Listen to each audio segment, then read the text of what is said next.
banned H1Z1 cheaters could get second chance if they issue a public apology. So a few days ago, Daybreak Game Company banned 30,000 cheaters in its zombie survival game H1Z1. And again, earlier this week, President John Smedley is giving those people a chance to... Huh? So I just find that name amusing for no reason. Smedley, yeah. Yeah. John Smedley. It rolls off the tongue quite nicely. Daybreak... Mr. Smedley. Daybreak President Mr. John Smedley is giving those people a chance to redeem themselves with a public video apology. So they basically said, if you want us to even consider your apology a public YouTube apology, consider your apology, a public YouTube apology is necessary. No personal information, please email us the link. And then they said, although you hurt our business, this is about them, not us. And I'm guessing the reason for this is basically they just want to show that you know, that there are consequences when you cheat. And I think that's totally cool, because they're not doing anything. They're not doing anything extreme, and they're just making a fool of the people who actually wanted to cheat their way through the game, which is totally cool, I think. Well, what do you guys think? Silence. I think everyone who bought H1Z1 on early access should make a public apology. Yes, I agree. I mean, the thing about... Okay, that it's kind of off topic slightly, but I feel that the concepts of H1Z1 and the sort of section of the market it's going for in terms of early access has been kind of mined out. And I was really genuinely quite surprised by how well it did, considering it's another online entry into a very overcrowded genre. And there was quite a lot of issues going on with it initially in terms of the launch, and loads of people's copies messing up and all sorts of weird stuff that they had to apologise for.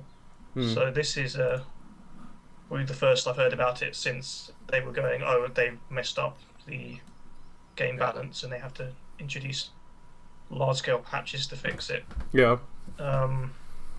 It's coming to PS4 a bit later on, I think, as well. I can't remember if it has cross-play or not, but...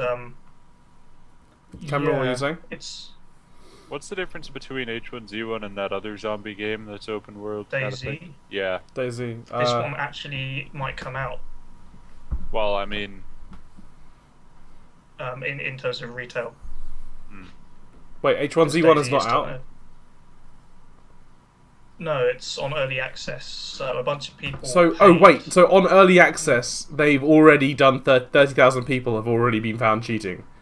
What have these people got to do in their lives? Honestly, do they not... like, they're playing an early access game. Buy an early access copy of a online survival zombie game and then cheat in it. What's wrong with them? Like, it's a survival game.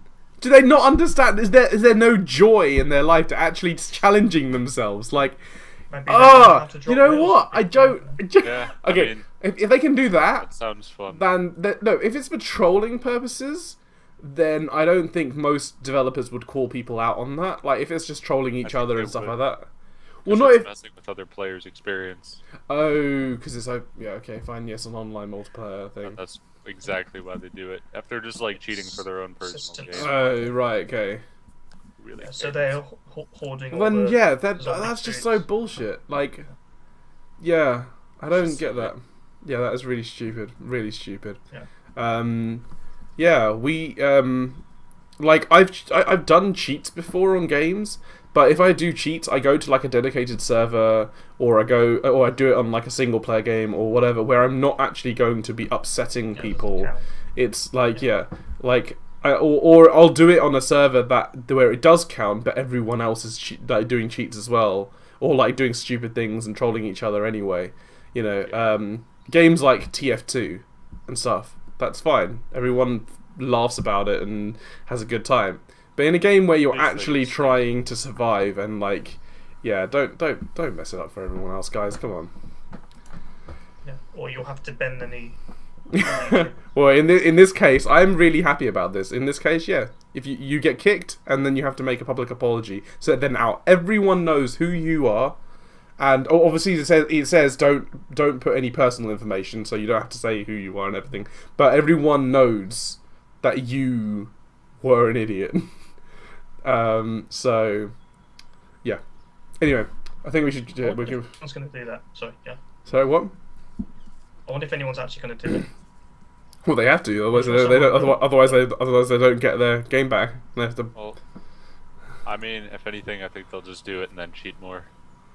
Just have some more fun. Well, then they'll just get banned. But the thing is that the thing is that they're banned. So then they won't be able to play the game anymore. So I don't know if there's a single player component to it. Or maybe there is a single player, but it means that they don't get to. That's all you're doing. That's probably just going to be all you're going to do. Yeah. Well, yeah, but what I'm saying is that if they're banned, then that's it. And if you want to go ahead and cheat again, then you're going to get banned again. But you're going to have to buy a separate copy or whatever. Yeah. So I don't know. Some people just need to seriously just grow up.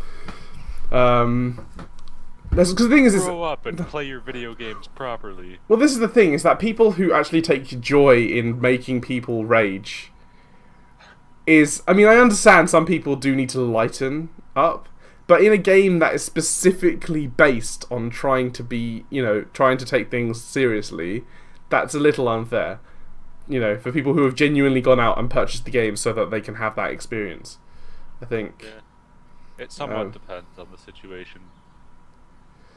Yeah, especially if we're talking about like where stats and like supplies and stuff actually matter in the game, as in like if you trolled them and it just gets reset the next day or something, then fine, fair enough, whatever. But like if it's like a continuous thing where you keep on building and like in World of Warcraft or whatever, and then that's gonna matter a lot, especially if people are cheating and trolling and stuff. So like if you manage to trap like 80 zombies into one house and then lure somebody into it, that's pretty hilarious. That's hilarious, but then that's not cheating. I mean, it depends how you get the zombies. If you just like spawn them in a house and then like get somebody to go in there. Well, then they're idiots. They should have actually like checked it out and. Yeah, it somewhat depends. Yeah, or if you get into the console and then make the house to the zombies. If it's the player's fault for getting trolled, then I have no sympathy. But if the person is getting trolled and he has no control over it, as in like a whale spawns above them, or someone like spawns 20 zombies around someone while they're running around or whatever, that's just unfair. That's not on. I don't know. Whales are pretty big. So easy to see. Fuck you.